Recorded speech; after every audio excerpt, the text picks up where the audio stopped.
Salam dan bahagia. Bapak Ibu sekalian, sudahkah memanfaatkan rapot pendidikan?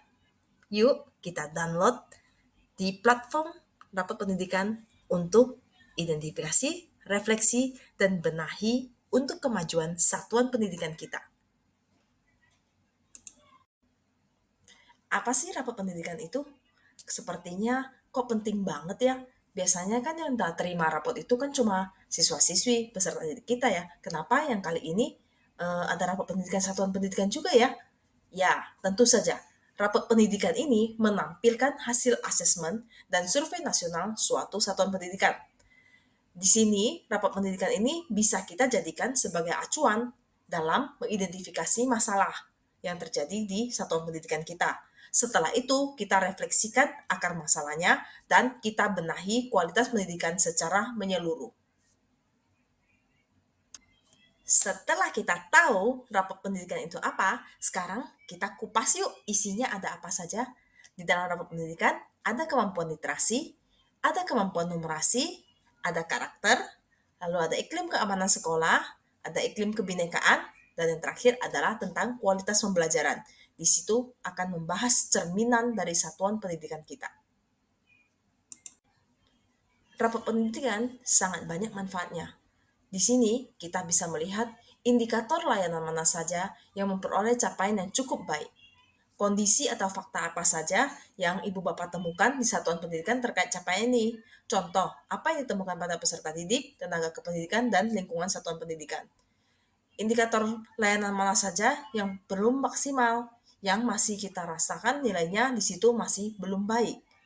Nah, di sini kita juga bisa lihat apa sih fakta dan kondisi sebenarnya yang terjadi. Rasanya kok sepertinya baik-baik saja, tetapi kenapa di rapat pendidikan hasilnya tidak baik-baik saja. Lalu, kita juga bisa melihat hal baik apa yang telah dilakukan satuan pendidikan untuk kita pertahankan. Nah, di sini kita juga akan melihat bagaimana rapat pendidikan membantu Ibu Bapak memahami kondisi satuan pendidikannya. Yang di versi 2.0 ini sudah lebih baru dan lebih banyak manfaatnya yang bisa kita lihat dan kita juga bisa membandingkan dengan yang tahun lalu untuk melihat pencapaian di satuan pendidikan kita. Ketika diluncurkan terbatas pada tanggal 10 Mei, SMP Katolik Santo Petrus segera membahas rapat pendidikan, segera mengumpulkan komite pembelajaran dan Bapak Ibu Dewan Guru lainnya untuk membahas rapat pendidikan. Semua Bapak Ibu Guru sangat penasaran dengan hasil rapat pendidikan yang 2023 dan perjuangan selama pandemi dan sekarang ini memicu Bapak Ibu semuanya tertantang dan ingin melihat seberapa besar sih pencapaian kita dan apa yang sudah baik dan apa yang masih belum baik sehingga kita duduk bersama untuk membahasnya. Setelah kami mengidentifikasi masalah-masalah yang ada di rapat pendidikan, Bapak Ibu Guru SMP Katolik Santo Petrus juga segera merefleksikan akar masalah dan melihat dengan kondisi atau fakta di lapangan seperti apa, dan Bapak Ibu Guru menyampaikan masing-masing brainstorming menyampaikan apa yang terjadi di dalam kelas dan dibandingkan dengan hasil yang ada di rapat pendidikan. Suasana diskusi berlangsung sangat seru. Bapak Ibu Guru dan komite pembelajaran merasakan bahwa di sini perlu ada yang harus kita pertahankan dan ada yang harus kita tingkatkan lagi. Ada beberapa komponen yang kita lihat, kita ternyata rasanya tidak seperti kondisi lapangan, tapi ternyata kita pelajari akar masalahnya ketika kita refleksikan kembali, oh ternyata kita harus melaksanakan ini. Nah, maka guru-guru Santo Petrus merencanakan untuk membenahi apa saja yang masih belum baik dan apa saja yang perlu dipertahankan dan ditingkatkan lebih baik lagi, dan kita akan buat dalam program-program yang nantinya kita akan masukkan ke Arkas atau akan kita ajukan ke yayasan.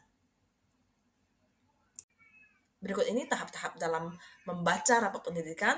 Ada bagian feature identifikasi. Di sini rapot pendidikan platform di tahun yang 2023 ini yang versi 2.0 ini sangat bagus. Ya, jadi membacanya sangat mudah. Di sini sudah dikelompokkan ke dalam 6 komponen. Lalu di sini ada indikator dan ada warnanya, yang apa yang sudah baik, apa yang belum baik, apa yang naik, apa yang turun. Di sini seperti grafik kita bisa melihat perkembangan kita. Dari platform rapat pendidikan yang terbaru ini, kita juga bisa melihat seluruh indikator dari setiap konten itu, dari setiap Kalau kita lihat indikatornya ada apa, ya kita lihat detailnya lagi. Di situ ada beberapa, dalam setiap komponen itu ada beberapa indikator. Nah, dari setiap indikator itu masih bisa diklik detailnya apa, kemampuan apa saja, kompetensi apa saja yang belum tercapai, lalu kita skor capaiannya dibandingkan dengan tahun lalu seperti apa. Nah, di sini benar-benar enak untuk membacanya dan segera kita bisa lakukan proses selanjutnya. Setelah diidentifikasi, berikutnya kita masuk ke tahap refleksi. Di sini kita juga bisa lihat, lalu kita bisa mari berhenti dan berpikir sejenak di situ seberapa sering guru dan tenaga pendidik membahas hasil asesmen literasi murid bersama. Kebetulan yang kemarin kami highlight ada di bagian literasi, karena bagian literasi nilai kami ada mengalami penurunan. Jadi kita melihat kenapa sih seperti itu.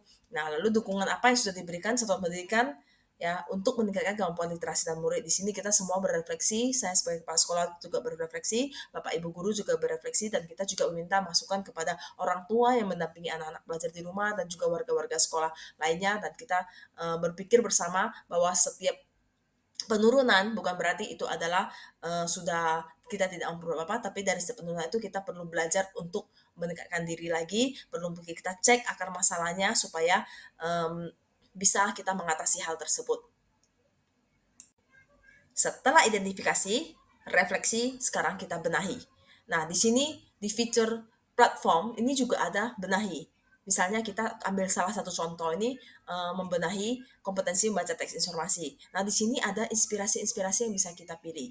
Lalu ada juga langsung link materinya di Merdeka Mengajar. Jadi kita di sini langsung diberikan solusi. Ya tidak ada alasan lagi untuk kita bingung atau kita harus berbuat apa. Di sini sudah banyak inspirasi dan bisa kita amati, lalu kita bisa tiru, kita bisa modifikasi yang sesuai dengan satuan pendidikan kita. Setelah melakukan diskusi kecil, kita juga segera mensosialisasikan rapor pendidikan kepada warga sekolah tentang rapor pendidikan kita, dan kita mendiskusikan solusi-solusi terbaik dan aksi-aksi apa yang bisa kita lakukan bersama untuk meningkatkan satuan pendidikan kita. Setelah kita IRB, identifikasi, refleksi, dan benahi, maka akan dihasilkan program-program dari rekomendasi. Dari hasil unduhan itu ada program rekomendasi. Nah, dari rekomendasi itu kita bisa pilih-pilih lagi. Kalau satuan pendidikan kami SMK Terus Santo Petrus itu memilah menjadi dua, yaitu program perencanaan berbasis data untuk pendidik dan tenaga pendidikan, dan satu lagi program perencanaan berbasis data untuk siswa. Nah, di sini juga ada yang tidak selamanya kegiatan itu ada yang berbiaya, tetapi ada juga yang minim biaya atau bahkan tidak berbiaya. Misalnya, yang paling berdampak besar free itu adalah pemanfaatan PMM.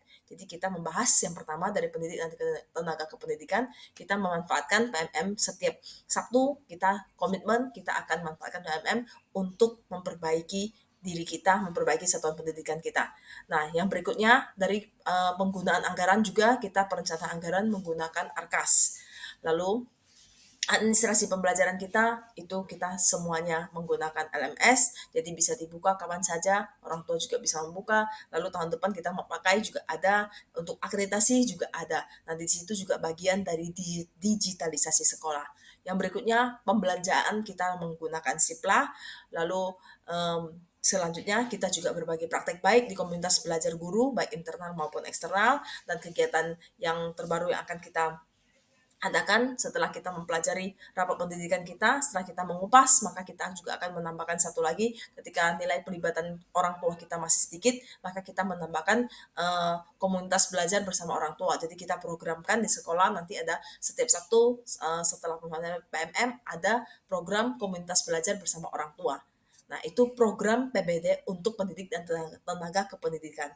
Yang berikutnya untuk yang siswa, kita ada program yang namanya 3P, Petrusian Perangi Perundungan, jadi zero bullying. Nah, yang berikutnya kita juga akan tingkatkan terus program kita, yaitu satu siswa satu situs, di mana setiap siswa memiliki portofolio digital sampai anak lulus. Lalu yang ketiga kita ada Petrusian Monthly Progress Report, jadi ada PMPR, jadi setiap bulan nilai pencapaian prestasi-prestasi siswa akan diupdate kepada orang tua. Jadi per bulan ada rapornya. Jadi kita sudah PMPR atau mungkin istilah lama itu e-rapor.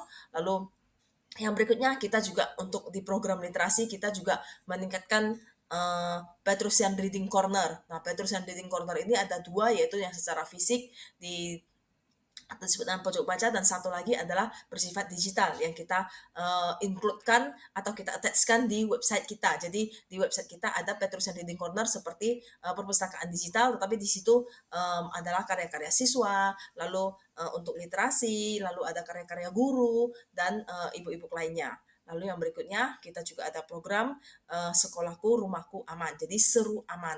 Jadi program untuk kita juga sudah deklarasi bersama untuk memperkokoh sekolah ramah anak. Nah, yang berikutnya yaitu Petrus Project atau disebut dengan PEPRO, atau yang kita juga blendedkan dengan B5. Nah, itu program-program kita setelah kita mengupas IRP kita, setelah kita mempelajari rapat pendidikan yang diluncurkan, yang tentunya membawa banyak sekali manfaat bagi kita, yang tentunya sangat membantu ya, sangat membantu satuan pendidikan. Terima kasih Bapak Ibu. Mari kita bersama kita wujudkan satuan pendidikan yang lebih baik. Kita wujudkan student well-being. Terima kasih.